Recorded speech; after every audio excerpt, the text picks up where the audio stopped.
नमस्कार, आप live cities देख रहे हैं। मैं हूं गरिमा भारती। जाप सुप्रीमो पप्पू यादव हर मुश्किल घड़ी में जनता के साथ खड़े रहते हैं, ये कहना कहीं से गलत नहीं होगा। चाहे वो बाढ़ का समय हो या फिर कोरोना संक्रमण का समय हो, बीता हुआ लॉकडाउन आप याद कर लीजिए। हर बार पप्पू यादव जो है वो आम जनता के साथ खड़े रहते हैं, उनकी मदद करते हैं। इस बार भी ऑक्सीजन सिलेंडर से लेकर खाने पीने तक की चीज़ें या फिर पैसों से मदद हो, हर तरफ से उन्होंने मदद करने की जनता की कोशिश की है और अभी भी वो वही काम कर रहे हैं। लेकिन अब पप्पू यादव की सेवादारी पर राजीव प्रताप रूढ़ी ने चैलेंज कर दिया है। दरअसल चैलेंज सारण में एम्बुलेंस की व्यवस्थाओं को लेकर किया गया है। पप्पू यादव बिहार में जगह जगह पर घूमते हैं।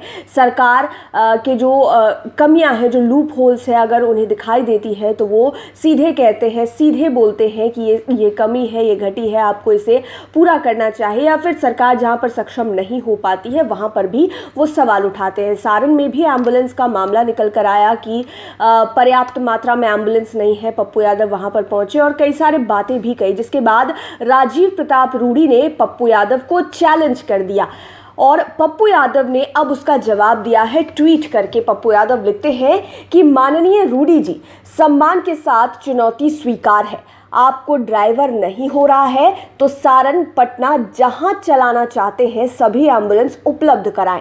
मैं 70 ड्राइवर देता हूं।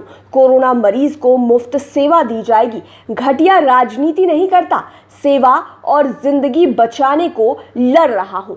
दरअसल पप्पू यादव ने ये बातें राजीव प्रताप रूढ़ी को जवाब में कही है। दरअसल राजीव प्रताप रूढ़ी ने पप्पू यादव पर सवाल उठाए थे जब पप्पू यादव सारण को लेकर बातें कर रहे थे, वहां पर एम्बुलेंस की व्यवस्था, स्वास्थ्य व्यवस्था को लेकर बातें कर रहे थे। तो राजीव प्रताप रूढ़ी ने सफाई भी दी और ये कहा कि पप्पू यादव सारण में राजनीति ना करें। अगर उन्हें राजनीति करनी है तो वो मधेपुरा में जाकर राजनीति करें। एक बार आप सुनिए कि राजीव प्रताप रूढ़ी ने क्या कुछ कहा था। पप्पू यादव अपनी राजनीति में मधेपुरा से छपड़ा चले आए। उन्होंने एम्बुलेंस देखा। उनको नहीं पता है कि सारण जिला के 80 एम्बुलेंस में से लगभग 56 एम्बुलेंस कार्यरत हैं और जनता की सेवा में लगे हैं। दुर्भाग्य है कि इस समय ड्राइवर के अभाव में कई सारे एम्बुलेंस सुरक्षित रखे हैं। पप्पू यादव, आप सभी एम्बुलेंस ले जाइए, लेकिन सारण की जनता को ये कसम दे के जाइए कि सारण में बचे हुए सभी एम्बुलेंस पर आप ड्राइवर देंगे, ड्राइवर की व्यवस्था करेंगे और उसे संचालित करेंगे। राजनीति करना हो तो मधेपुरा में कीजिए।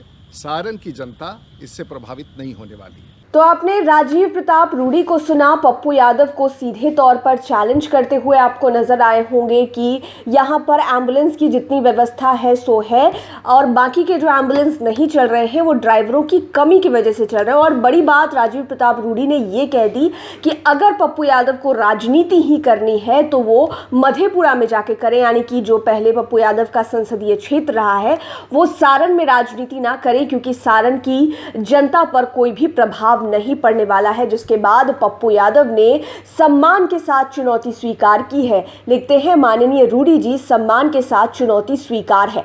आपको ड्राइवर नहीं हो रहा है तो सारण पटना जहां चलाना चाहते हैं सभी एम्बुलेंस उपलब्ध कराएं। मैं 70 ड्राइवर देता हूं।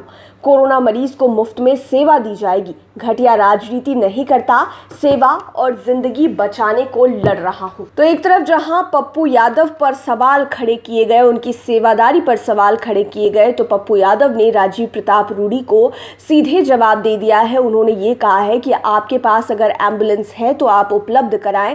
सारण में चलवाना है या फिर पटना में चलवाना है, आप बताइए। मैं 70 ड्राइवर आपको उपलब्ध करवाता हूं। कोरोना मरीजों की मुफ्त में सेवा की जाएगी। और उन्होंने अंत में कहा है कि राजनीति नहीं, सेवा करता हूं।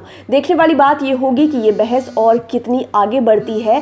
तब तक आप लाइव सिटीज के साथ बने रहें, हमारे चैनल को सब्सक्राइब करें।